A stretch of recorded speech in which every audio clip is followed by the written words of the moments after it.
ధర్మగండ TV వార్తలకి స్వాగతం. వరద నుండి ఇప్పుడిప్పుడే కోలుకుంటున్న విజయవాడలో పలుచోట్ల జరిగిన ఘటనలు విషాదాన్ని మిగిల్చాయి. ప్రభుత్వం సహాయక చర్యలు కొనసాగిస్తున్నా కొన్ని చోట్ల ప్రజలు ఇబ్బందులు పడుతున్నారు. చిట్టి నగర్ పరిధిలో 14 ఏళ్ల బాలుడు అదృశ్యమై వరద నీటిలో శవమై తేలాడు. మృతదేహాన్ని నడుములోతు నీటిలో తీసుకువెళ్తున్న వీడియో సోషల్ మీడియాలో వైరల్ అవుతుంది. కొడుకును తరలిస్తుండగా తల్లి రుద్దుస్తున్న దృశ్యాలు కంటతడి పెట్టిస్తున్నాయి.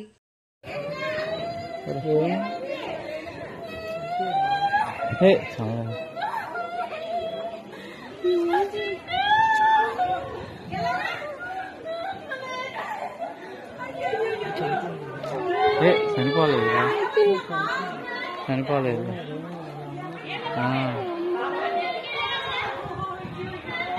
మొహం బ్లాక్ వచ్చేసింది, ముక్కుల్లోనేమో దూది పెట్టారు.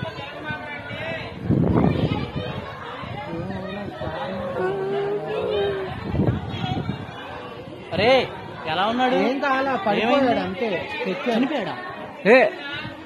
ఎలా నానా? ఎవరు ఎలా?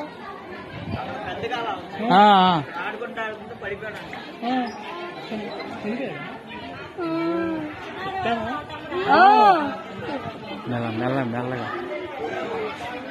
వెళ్తే పోద్దామా?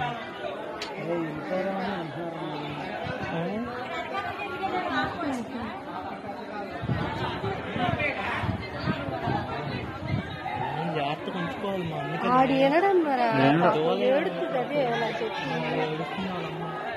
కష్టపడి చదువు ఒక్కొక్క ఇంత మేడం అక్కడికి వెళ్ళాలరా? ఎలా తీసారు ఈ విషయాలు కాదు అంకులు.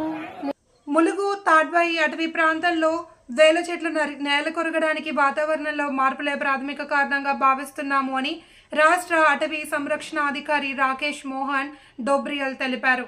గత 50 ఏళ్లలో ఇలాంటి సంఘటన జరగలేదని చెప్పారు. సుమారు 500 ఎకరాల్లో అటవీ ప్రాంతం ధ్వంసమైందన్నారు. దీనిపై లోతైన విచారణ జరిపేందుకు సిద్ధంగా ఉన్నామని, కేంద్రానికి నివేదిక సమర్పిస్తామని చెప్పారు.